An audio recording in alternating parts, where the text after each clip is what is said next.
Hi, everybody. This is Altavis from Convos at the Loan Signing Table. And in today's episode, I will be discussing with my good friend Mitch about the 3 states that every notary loan signing agent should include in their business services going into the 2024 calendar year. Now, Mitch, welcome.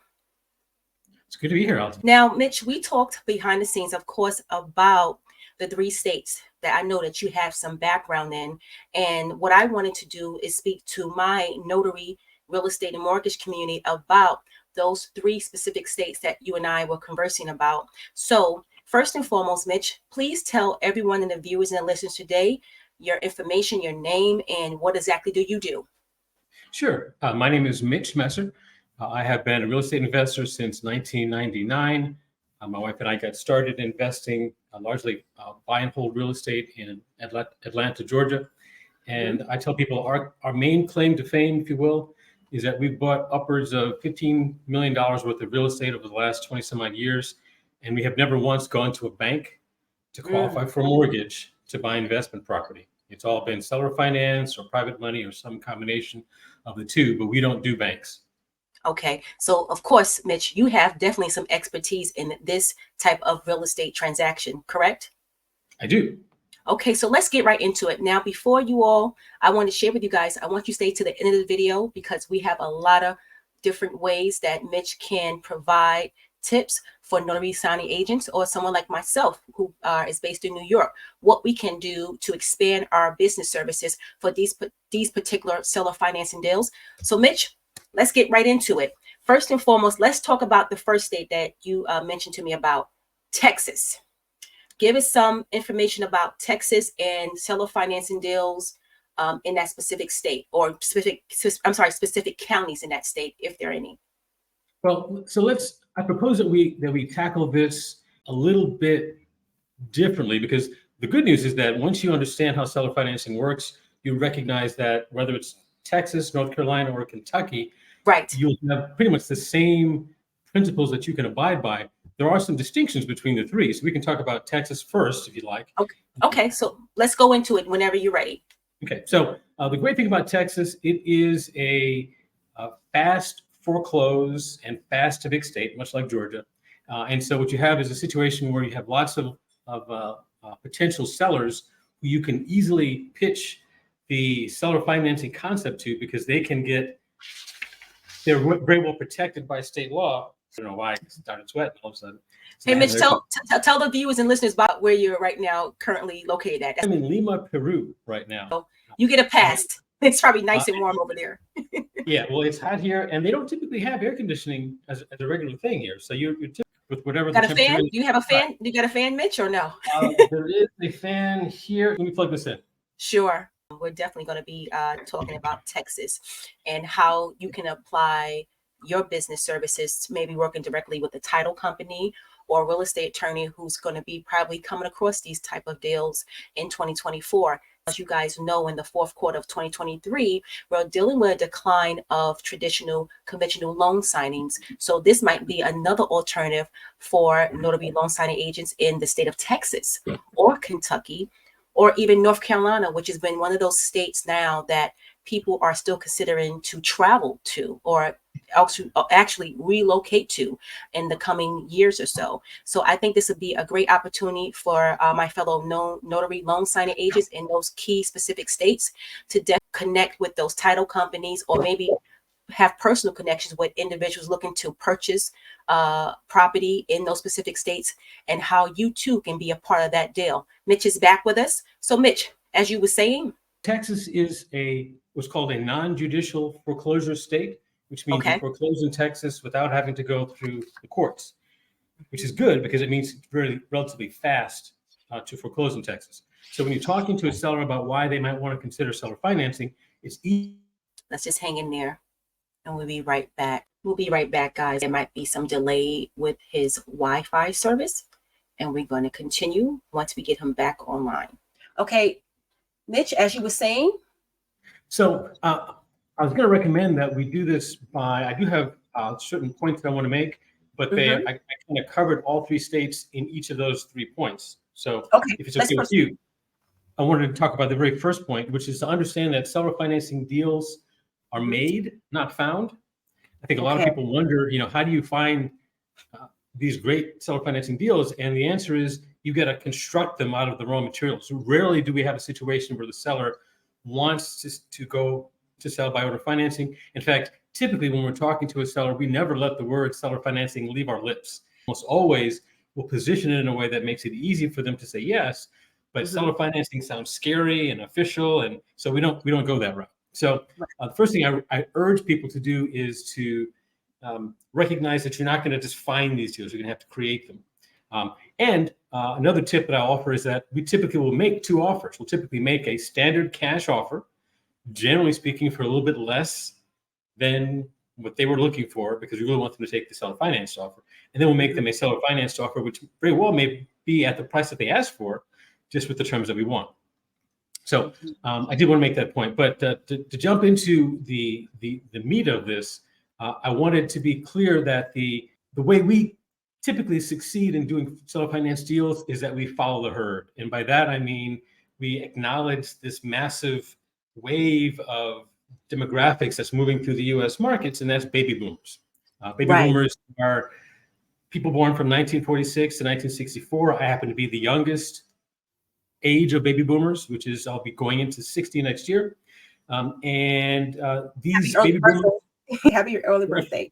These folks are going to be leading us to the greatest transfer of wealth in U.S. history. There's an estimated $84 trillion that's going to change hands as these baby boomers get older, want to retire, transfer wealth to their kids, their grandkids. So there's a lot of money that's going to be changing hands over the next 10, 15 years. And so we are right now in that opportunity where we can take advantage of that transfer of wealth.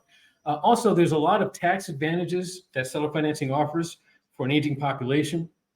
A lot of folks have been living their lives for quite some time now, and then they've accumulated a significant amount of equity in their home. And when they sell that home, they have the potential to see a significant gain if they take it all at once in cash. Seller financing lets them spread that over time as effectively an installment sale. And so it has a huge benefit to sellers if they're willing to consider a seller financing approach to spread out the tax hit and make it not as burdensome. And then lastly, I talk to people about the fact that let's say you have $1 million piece of real estate and you sell it and you get it all cash. Okay, great. You get $1 million that hits the table at the closing. My question to them is, what do you do with that? I mean, where do you put that? I mean, if it's got to last you for the next 20, 30 years of your life, are you going to put it in stocks and bonds these days? Maybe not too much. Are you going to stick it in Bitcoin? Probably not. The beauty of seller financing is it lets them retain some of their net worth in this asset that used to be theirs, and then they can receive reasonable payments over time. So I remind people to acknowledge that this is something unique in our U.S. history. This has never happened before with so many people transitioning from real estate ownership. I want people to acknowledge that that's what's going to be happening. Let's circle back. Also a great tip too, and I'm quite sure you're going to get into it. Also avoiding capital gains. Is that something else that you can also need to look at it, especially on the seller's end too? Just circle back about for people who want to know about that capital gains matter, with that type of transaction. So you may not be able to avoid it, but you can certainly extend it significantly. And I mean, frankly, for most people, getting $1 million gain in 1 year would probably kick them into a higher tax bracket. So not getting that $1 million gain and instead getting a reasonable down payment and payments over time is probably going to end up being lower taxes over the 5, 10, 15, 20 years that you get financing than if you take all that gain in that first year. So yeah, there's some definite benefits from a capital gain standpoint to doing seller finance. I just wanted to touch on that point about that. I'm sorry, proceed. It's a great point. And in fact, we had one client that was one potential client, he's in Wisconsin, whose accountant actually told him, hey, don't sell your property cash. You need to find yourself someone who's willing to do an installment sale, a seller finance deal, so that we can spread out this tax burden over time. So that is what, if you listen to your accountant, that's typically what accountants will say when there's a significant gain to be realized.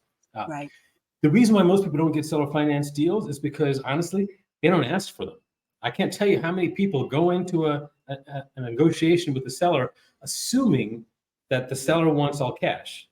And so they don't even bother to ask them, hey, and our position is typically, I'll typically make a joke out of it. I'll say, let's say they have $1 million in gain. I'll say, hey, that's a lot of money. What are you gonna do? Buy a yacht? And they usually laugh, and then they'll tell me what they're gonna do with the money. And if they have no particular plans, or if it's gonna be, well, I'm gonna stick it in the bank and earn, 0.2%, then I'll go, hey, if you don't need it all right now, would it be worth your while? Would it be worth us looking into how you might take a reasonable down payment now? And then as long as you want to receive payments, is that something we should talk about?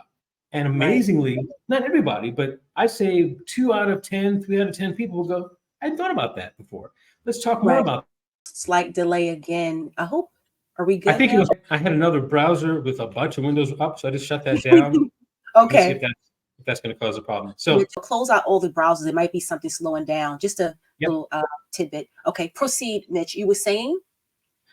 Just that the notion of finding out what the seller's needs are, and not just assuming that cash is what they want, because all sellers don't want all cash at closing, is a great way to open the door to seller financing. At least once that door is open, you can step through it and at least present the seller with 2 offers. And if they don't like your seller finance offer and you can't come to terms seller finance, no harm done. But at least you've presented it and given it a shot. Because if you don't ask, you're not going to get it. So Mitch, let's talk about this, just to interject real quick into that seller financing breakdown.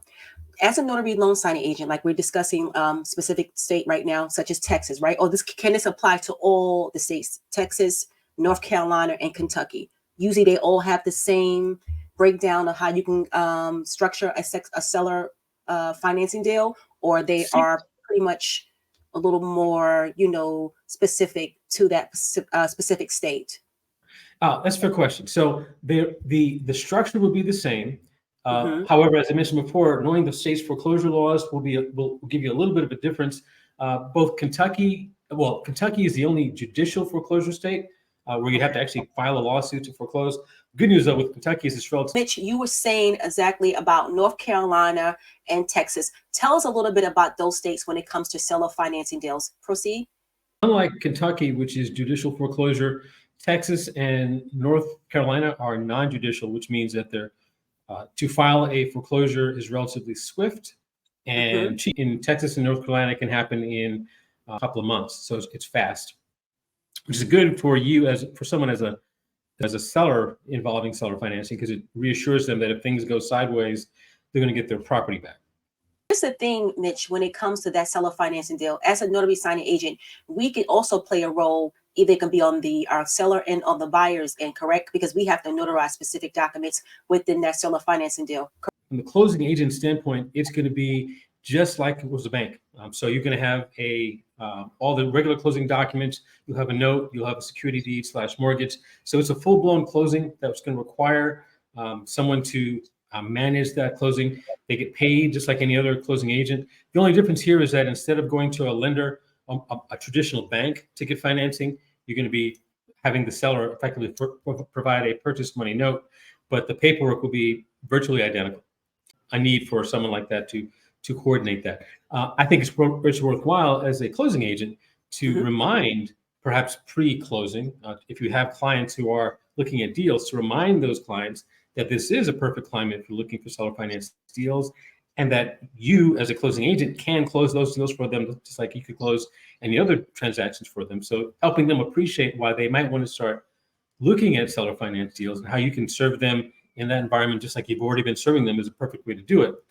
You might want to mention to these investors who are looking for deals that a great source for seller finance deals are what we call tired landlords. These are existing landlords who have been managing a portfolio of rental properties for 10, 20, 30 years. They are these baby boomers that are typically looking to retire. And the idea of being able to sit on a beach someplace and have checks come in without having to be a landlord is very appealing to these folks. So I like tired landlords because I like to go where the pain is and where the competition isn't. So lots of people are going for traditional deals or looking for MLS, on MLS for deals. That's fine. We're instead looking for landlords who aren't getting paid.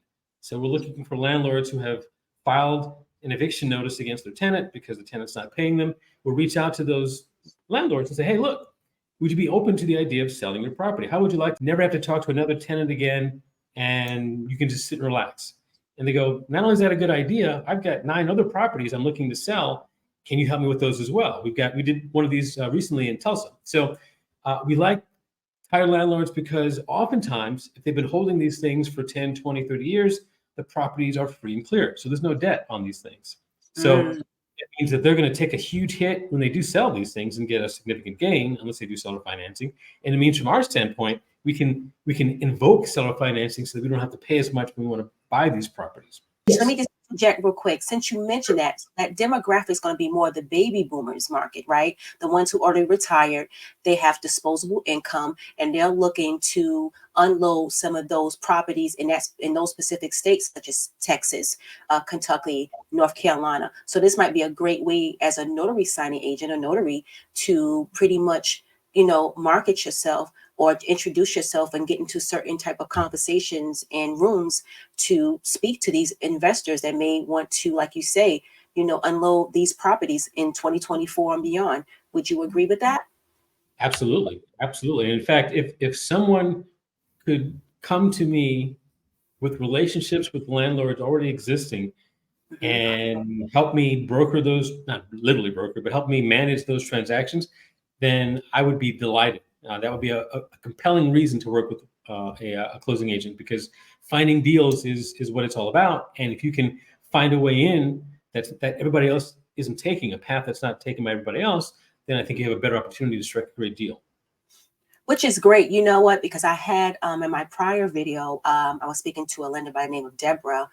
Deborah, you also remember we all met on the call with Anthony for the last meet and greet call, and me and her had a very insightful conversation about still people looking to purchase a home in 2024. We were focusing more on that demographic and maybe the young professionals. However, maybe an alternative way, if they don't want to be able to go through a traditional bank, or they may not qualify, as since their interest rates are so high, and may not be something they're comfortable with right now, especially as we go into 2024.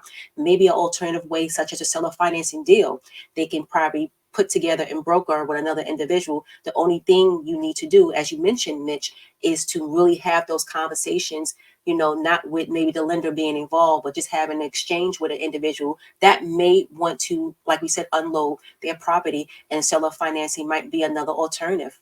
Correct? Absolutely. It's a huge benefit for a seller in that situation, because in that case, they are going to have a significant event. If you've got a portfolio of 10 rental properties and each one is $150,000, you're looking at $1.5 million in gain potentially at closing. It's a lot of money to hit the table.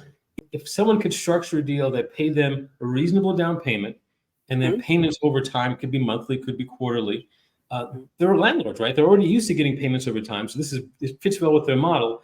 The difference here, the huge difference here, is that unlike before, as a landlord, if your tenant doesn't pay you as a landlord, you have to file evictions, you have to deal with toilets and termites.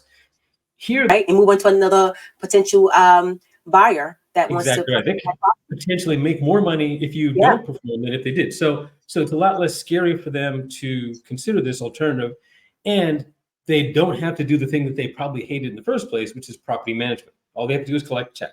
So we love working with seller financing deals like that, where it's giving the seller, in this case, the tired landlord, what they want, which is peace and quiet and a steady, reliable income source. And in most cases, these folks they're not looking for huge amounts of money. They're looking for a reasonable amount of money, reasonable down payment. And so it's a structure that works well for them and is great for us, because if I can buy that $1.5 million portfolio with 10%, maybe $150,000, and take the rest over time in payments, that's a game changer from my standpoint. From a cash on cash return standpoint, that massively boosts the return that I see as an investor. And it makes a deal that might have been out of my reach very much doable, to be able to get my hands on 10 pieces of real estate. So yeah, it's a win for both parties, for the seller, for the tired landlord that's selling this property, and it's a win for the investor like myself, who's buying this property in a way that doesn't require cash. The only loser in that scenario is the bank. But I think banks will do okay. I think they're gonna survive without our little bit of business, and so I'm okay with cutting them out of a deal from time to time. One thing I do want to point out is that the last seller finance deal we did was in Tulsa, Oklahoma. At the time, interest rates for 30-year fixed rate owner occupants was like 7%. I think our rate with the seller was 3.5%. So in other words, we got Wow. a much, yeah. And people say, well, why would a seller do that? And the answer is because we were Why solving her not? problem. She got what she wanted. She got this property off her hands. She never has to deal with another tenant again. She gets a nice steady income stream. And realistically speaking, if she had taken all that money in cash and then tried to reinvest it, let's say she put in a CD and maybe got 3, 4, maybe 5% if she pushed real hard. She's not getting a whole lot more there than here. And in this situation, as you mentioned before, if things do get weird, if we stop making payments, she can keep our down payment. She gets to sell to somebody else. She gets to benefit more if we don't perform than if we did. And if we do perform, she gets a nice steady income stream for the next, I think we did it for 10 years. So, Right. So she's So, happy, we're happy. That's definitely a plus for you, especially coming from a private lender. And I was saying that in my prior video when I spoke with Deborah, like you said, the banks will be okay. And, I think in the meantime, it's the other individuals involved in real estate and loan signing transactions, loan signing agent like myself, you have the title agency. So, and other key individuals in the deal, and of course the buyer and the seller. So in order for us to stay afloat and keep business going, this might be this will be another alternative way if people are more open to that, especially as we head into the 2024 calendar year. And a lot of you guys that missed that video I did with Deborah, you can check it in the link in the description down below. And also in 2024, for all my notary and loan signing agents, if you all are looking to find another way to extend your business practices, let me know in the comment section down below about if you'll be using this to implement for 2024, part of your notary and loan signing business, as Mitch and I are discussing today. And don't forget to give this video a thumbs up and share and like as we go more in depth into this conversation. Now, Mitch, you did talk about those specific states such as North Carolina, and I believe we talked about Texas, right? Yes. Now, give us some more insights about the other state. We're looking now at Kentucky. What differentiates Kentucky versus the other two states that are popular at this moment, especially for 2024? Also, too, let's circle back. Did you know in October there was a great article that came out that had listed the 5 states that people can still invest in with moderate purchase prices, but now even more. Now they can go into seller financing deal, and Kentucky was one of those states on the list. So can you get more into depth about Kentucky and what are the steps for seller financing within that state? So Kentucky, it's on my list of states to consider doing deals in because it is like North Carolina. It's in that southern, what they call the Smile States, the bottom half of the U.S. It's warm. You have lots of people from the north who are fleeing the cold, coming to nicer, warmer temperatures. So you have a lot of migration. The Sun Belt states is what people call it. Right. So that's a draw for Kentucky. Also, it's pretty. The people are friendly, and so there are lots of reasons why people are coming into that state. And fortunately, Kentucky is relatively landlord friendly, and it's very lender friendly. So these are great states for real estate investors like myself to invest in. Just as an aside, not to diss New York or California, but while they are great states, they're not the greatest states to be investors in because they are not particularly landlord or lender friendly. So while I love New York and I love California, I don't do a lot of investing there just because they make it very difficult. Well, states like Kentucky make it relatively easy for me as an investor because it means if I put a tenant in there who doesn't pay me, I don't have to wait 6 months to a year to get them out. It means that if I do a deal with an investor that involves seller financing and things go sideways, again, I don't have to wait a long, long time to get my property back. So the ability to correct the inevitable challenges that you face as an investor, those opportunities are made easier in places like Kentucky when they make it very lender and landlord friendly. Awesome. As a signing closing agent, are there any factors or pros and cons we need to be aware of? To my knowledge, nothing specifically unique about Kentucky. Once you understand how seller financing transactions work, they'll apply in any of those markets. You don't have to go relearn the strategies. Maybe something unique to the state, but generally speaking, the paperwork will be identical to a bank closing.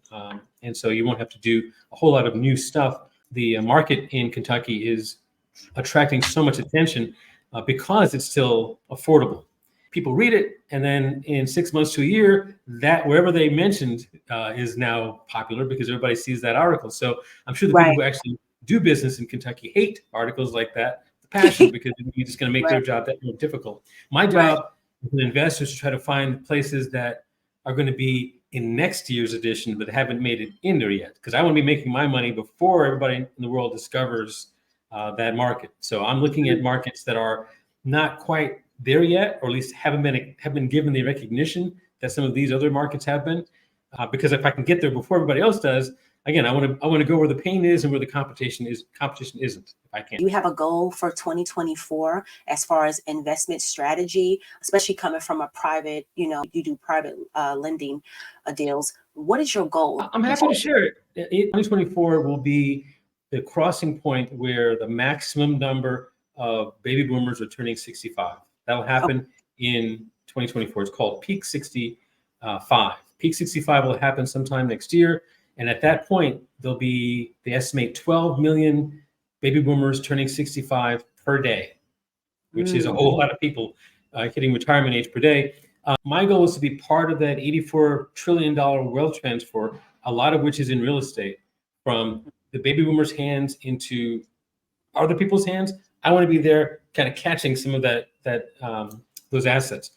I'm in the process of buying like crazy. We're just getting ramped up now, but 2024 we expect it to hit full-fledged. And my intent is to try to acquire as much real estate as I can, as much of it seller finance as I can over the next 2 to 3 years, because I think this is going to be the perfect opportunity to do it all over the U.S. Right now we're focused on Tulsa. We're looking at Augusta, Georgia. We're looking at Las Vegas, Nevada. We're looking at a bunch of different locations. Theme that seller financing is going to dramatically change how deals are done, because interest rates are going to keep going up.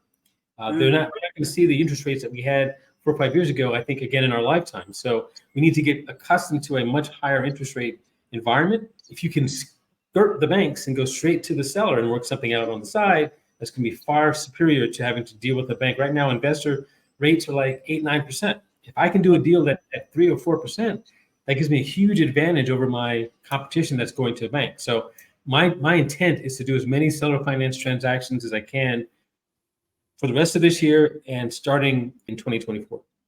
Which leads me to my next question, Mitch. When you say the seller financing deals, are you looking at single family homes? Are you looking at multifamilies? Or you're kind of open to any opportunity within the specific states that you want to do structure those deals? What type of a home? All of that is on the menu. Certainly single family homes.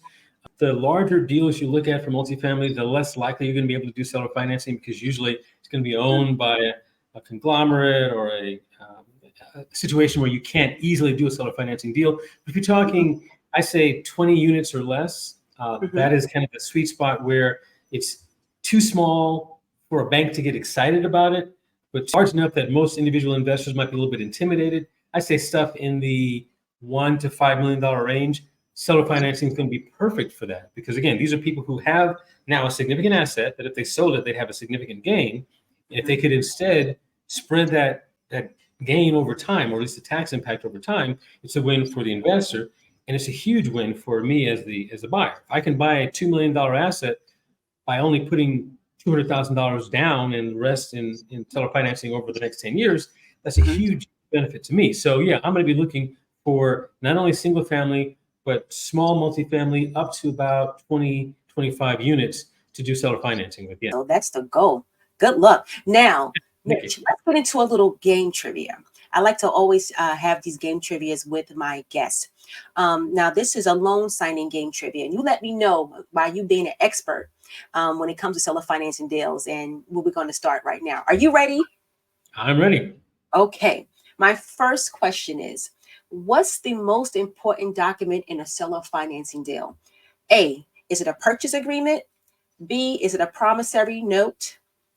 C, deed of trust? Or all of the above? What would you select? The note describes and captures the agreement between the borrower and the lender, in this case, the seller and the buyer. And all the important stuff specifically relating to what constitutes late payment, what's the penalty, what happens if I don't pay you enough, whatever. All those details are specified in the note. The purchase and sale agreement is important, but after closing, trying to enforce the terms of the purchase and sale agreement are not going to be all that easy to do. If it didn't make it into the note, it pretty much didn't happen.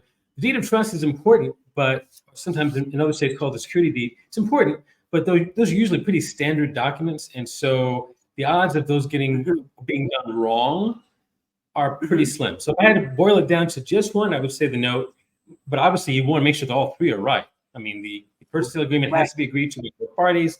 The security deed has to have the right terms in it. But again, it's hard from my standpoint when I'm looking at where do the mistakes come in to play. Usually the security deed's right.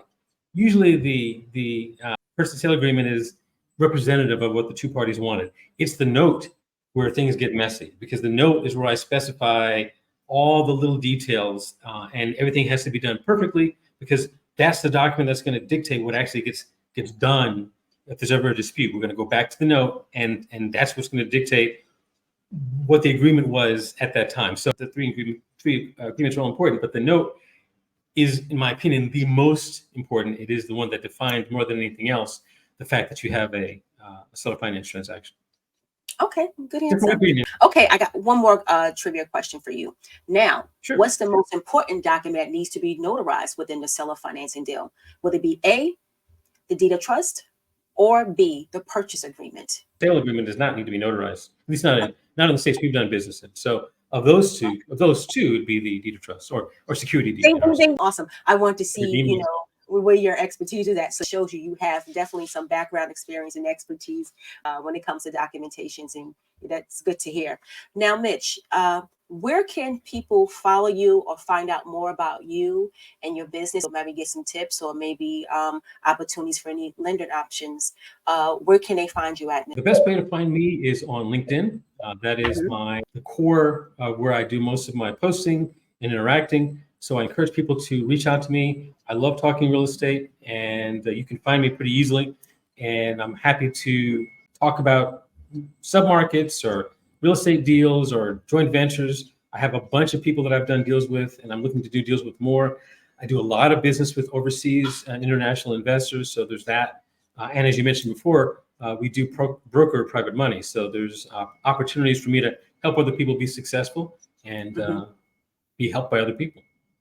Also, Mitch, speaking about lending private money, can you get into more details about what those interest rates from a private lender like yourself, what would those deals be structured like as far as the interest rate? Where would you start at? It all depends on the property value that one is looking to invest in. Where would you kind of gauge that interest rate numbers at?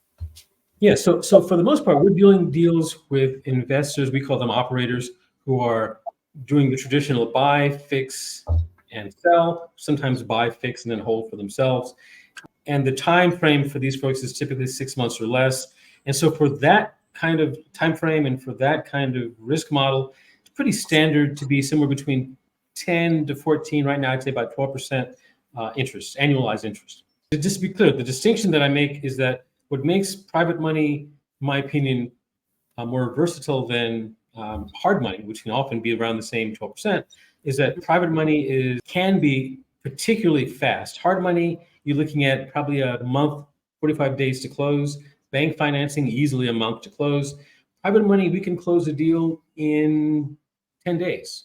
Theoretically, we could close a deal within a week if we had to, but we can easily close a deal in 10 days. And you're not going to get any other type of financing source that's going to be able to fund a deal that quickly. So we can behave pretty much like cash. And so when you are an investor trying to get a deal done and the seller doesn't want to wait for you to qualify for financing, having a private lender in your Rolodex, or whatever the equivalent of Rolodex is these days, means that you can get deals done that a lot of investors wouldn't be able to get done, because it won't take you weeks and weeks and weeks to close. You can tell that seller, yes, I can close this deal in a week and a half, and know that you'll have the funds there to get it done.